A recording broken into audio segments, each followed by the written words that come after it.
Today we are in Lemont, Illinois. We are at a place rich in history, lore, and alleged paranormal activity. Today we're at St. James at Sag Bridge Cemetery, also known as Monk's Castle. Now, I've heard about this place for many years. I have never been here, so I'm very excited for today. And if you like this content, please hit the like button and feel free to subscribe. So come on, let's go ahead and explore this wonderful old cemetery. Just to go over a little history of this cemetery. This cemetery sits on a bluff, and it's along Archer Avenue in Lemont, Illinois. And Archer Avenue was an old Indian trail, and Route 83, which is rather close, also an old Indian trail. So this goes back hundreds of years. This was Native American land. This was a great area for lookout. So I'm sure there's Native American burials here.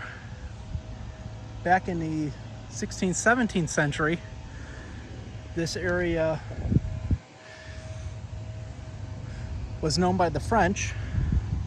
The French explorers Marquette and Joliet were in this area, and the French had an outpost here.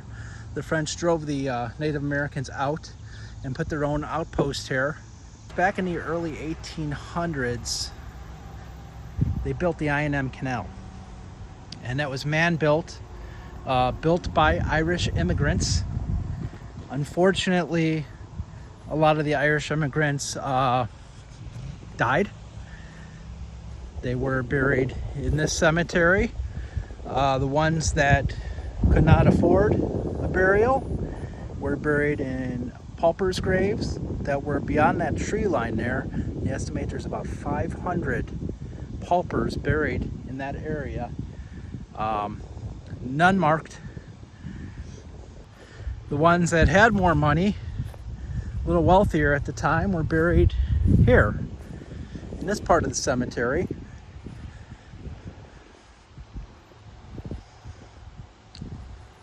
And we are on a bluff, and the bluff has a pretty good grade to it. So as we walk up here, Mary Linhan, wife of Timothy Carroll, died 1900, age 59. Thomas died 80 something. It's a little hard to read, 86 maybe. And Cornelius died October 10th, 1886.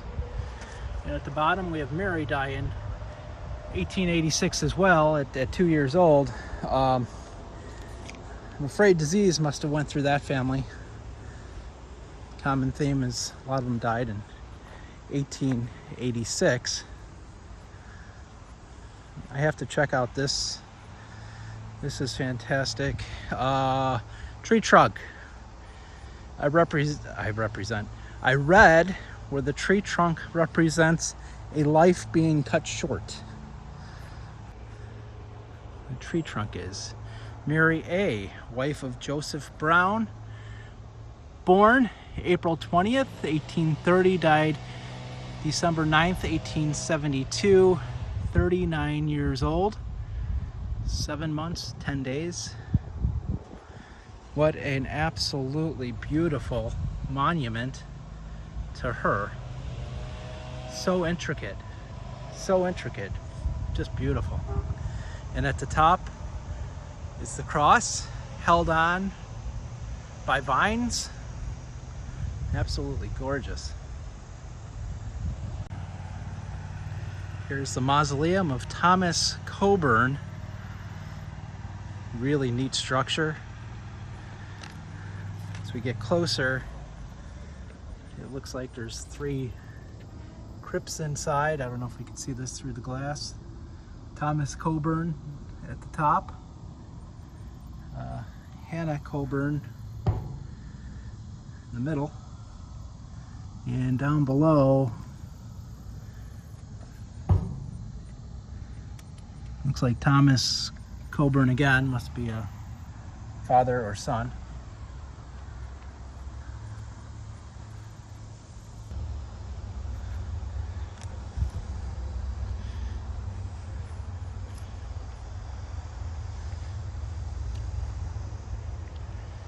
This is Bridget, beloved wife of Eduardo O'Connell, born in Tipperary, Ireland. I like that when they put the location they were born on here. Memory of Eduardo O'Connell, a native of Ireland, parish of Clownthwan. Sorry, I know I messed that. County of Cork. And there goes the lawnmowers once again.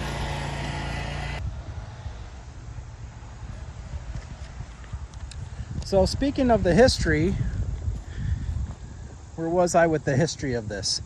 All right, so the Irish came, the immigrants came, built the I&M Canal that's near here. They needed a place to worship.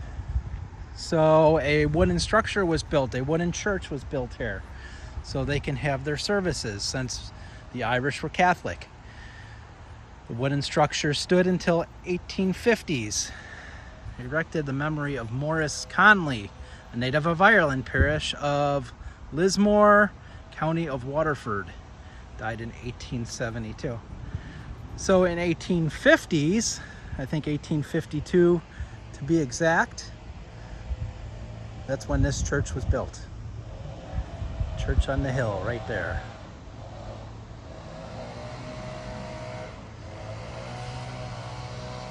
But it wasn't turned over to the Catholic Church until James Murphy and John Sullivan, who owned this property at the time, deeded 8 acres over to the Chicago archdiocese in 1858, and that's when the archdiocese took this property over.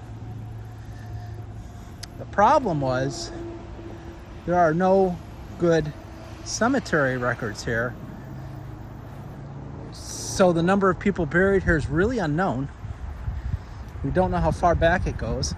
I'm sure Native Americans are buried here at some point. French are buried here when the French were here. And of course Irish buried here, and modern day Catholics. J. McMahon.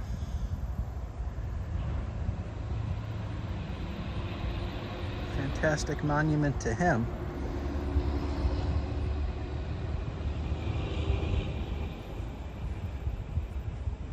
A little difficult to read that. Looks like John McMahon. That's a little hard to read.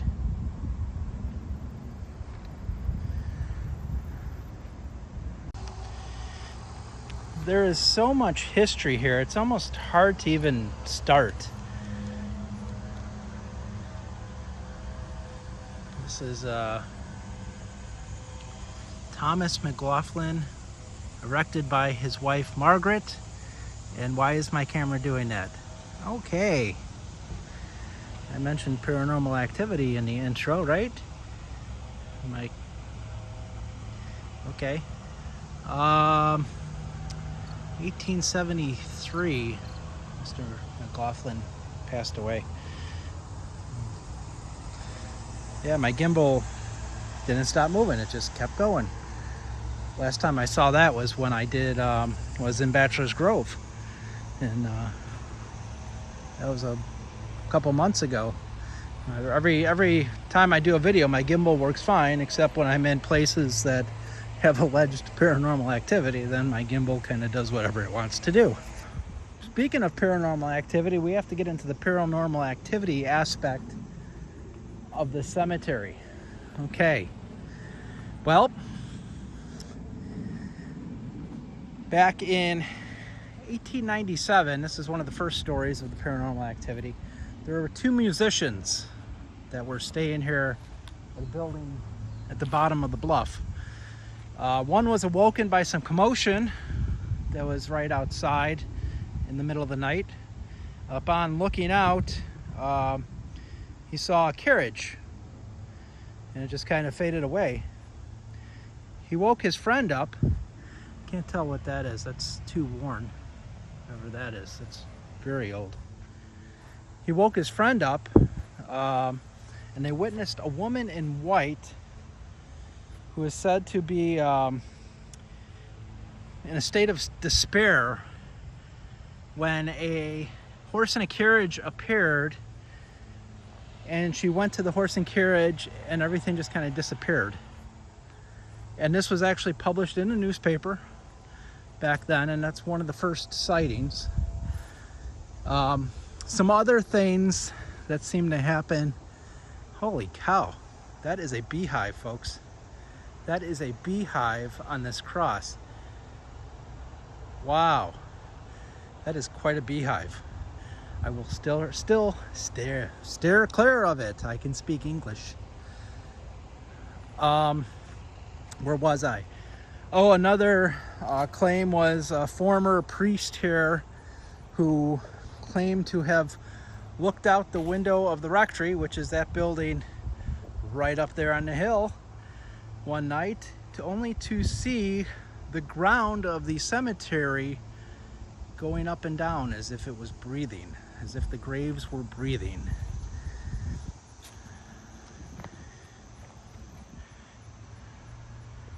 Mike Hurley, looks like he was only 18 years old, loving son and brother. It's a shame to see such a young life leave so early. So that was another story. And the third popular paranormal story with this cemetery is the monks, and that's why they call it Monk's Castle. The year was 1977. A Cook County police officer by the name of Herb Roberts was patrolling the area. He was driving down Archer, noticed the gates were open, and when he looked up the road, he also noticed several hooded figures that looked like monks going up the road to the top of the bluff. He turned in, ordered them to stop. They did not stop. They went up to the top of the bluff. He pursued them, only to get to the top of the bluff to find out nobody's there. Now, if you go to the top of the bluff, there's nothing there. I mean, you can't go anywhere. You have to go left or right, or you can't go straight. So apparently there's a police report filed on that. I have not seen it. I would like to see it. To me, that would prove that that's true, but that's one of the more popular stories. Stories of people seeing monks roaming around in here. I don't know where the monks come from. When the French were here, maybe there were some Byzantine monks here. I don't know. It could come before that. Maybe it has something to do with Native Americans. I don't know. But, you know, as long as this has been a Catholic cemetery, there are no monks here. So that's an interesting story, however. Catherine McManaman.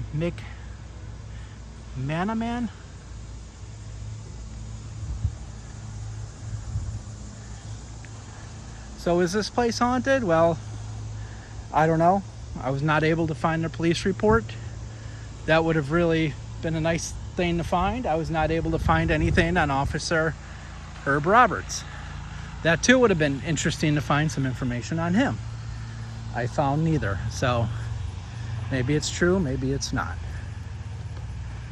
I thought this was an interesting monument because you could see on the bottom here, there's a cross on the bottom. Kind of read it says Maud McMahon, but on this side there is an anchor, and I know the anchor represents something. I don't remember what. I don't think Maud was a fisherman or anything. It represents maybe an anchor to your religion or something in that sense. And the hand grasping the cross. What an absolutely beautiful monument here. Sullivan. Look at that. I mean, that is just beautiful.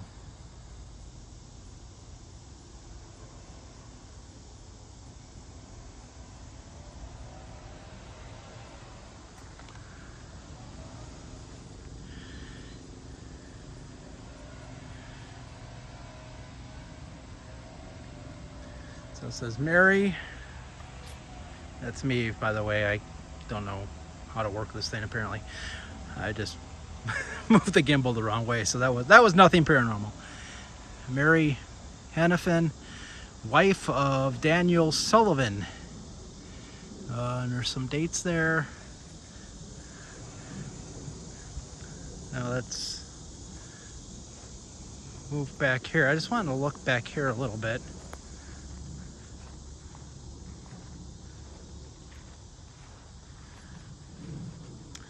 Beautiful stone here, striker.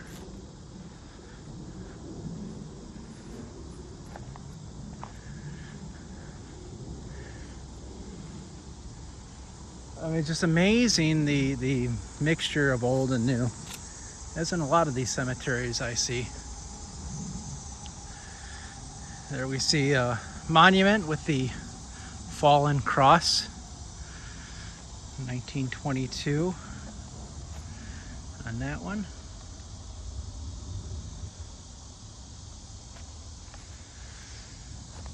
So one other interesting thing I've learned about the Catholic cemetery is people own these plots. Well, this cemetery is sold out, so not all the plots are occupied, but it's sold out. So anyone that plans on buying a plot in here, not going to happen. The other thing I found out is, although you own the rights to be buried here, you cannot sell your plot to anyone but the Catholic Church. And the Catholic Church will buy your plot back at the price you paid for it. Mickelson, beautiful stone here. So yeah, look at this. So how do we get into a cemetery after it closes? Well, through here, but they put up another fence, so you can't get into it from here. But this is how people would get into here after it closed. Now outside of this, I don't know if there's tombstones, but there are additional graves outside of that fence. Maybe this shot would give you a little bit of the scope of the cemetery. And yeah, it's on a good bit of a hill here.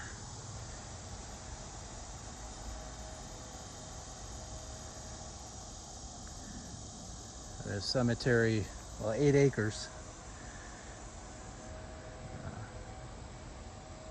Definitely very large cemetery. Another mausoleum? Yeah, but the door is boarded up. Doors boarded up.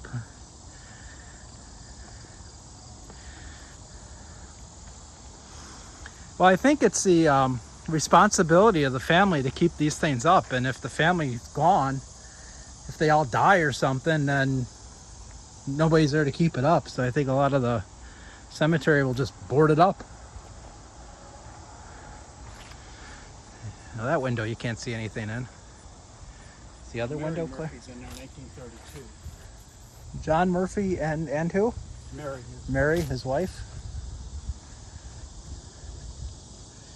All right, let's see if we can see. Yeah, there's Mary. There's John and Anna.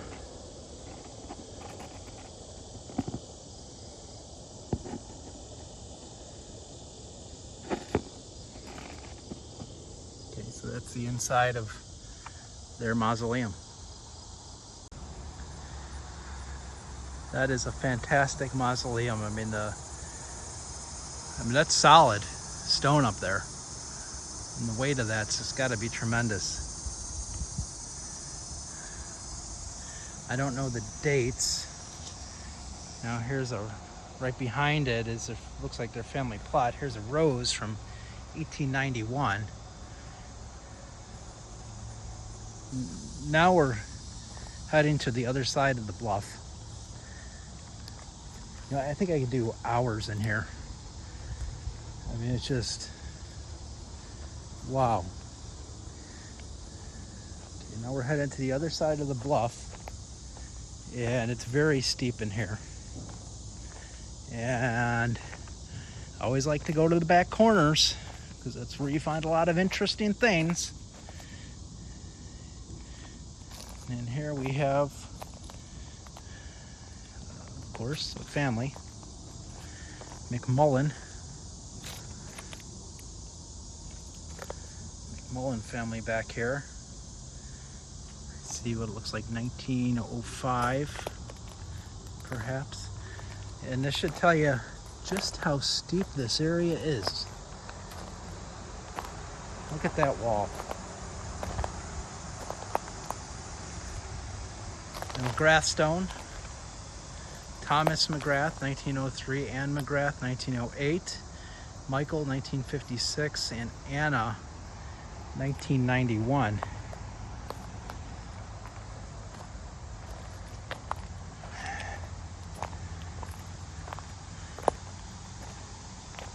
And you could just tell just how steep this is by the size of that wall.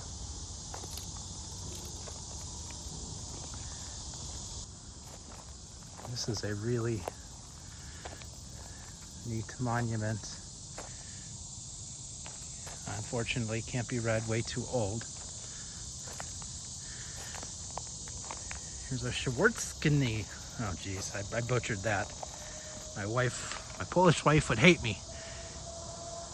Schwarzknie.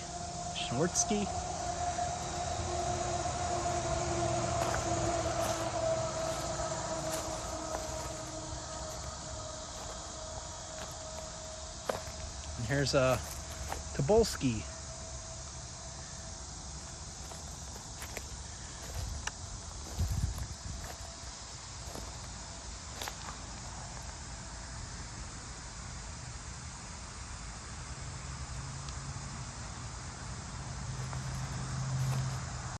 Some more old tombstones. This one, not very readable, unfortunately. Older one, not readable.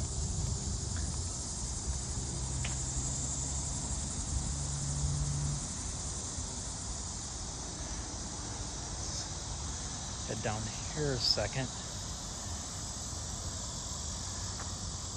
Actually, there's some older tombstones right here.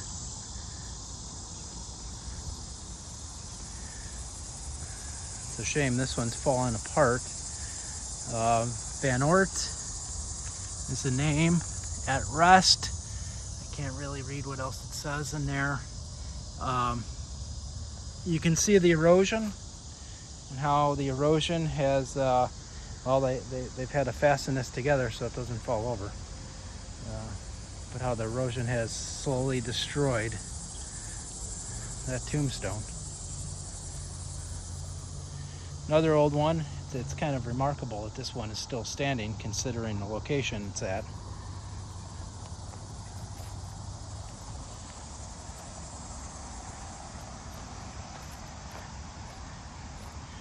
Mary Jane Murphy, 1850 to 1919. And is that Margaret Murphy? 1880 to 1896. And here is the tombstone, James Murphy. Now this is the man that owned the property and sold it to the Catholic Church. Him and his partner, John Sullivan, was also, I believe, buried in here. But this is the guy who sold it, and oddly enough, he's buried right next to the church, right in the prime location. There was no coincidence. Well, that's going to do it from St. James Cemetery today. What a beautiful old cemetery. This place is huge. I have spent hours out here looking around. It's just, it just keeps going. It's just a fantastic cemetery going back to the 1830s. Before that, before there were records, I mean, there's Native Americans in here somewhere. There's probably French in here somewhere. It's just a fantastic area, fantastic cemetery. And currently the oldest church in the Chicago Archdiocese stands right there behind me. So until next time, keep exploring.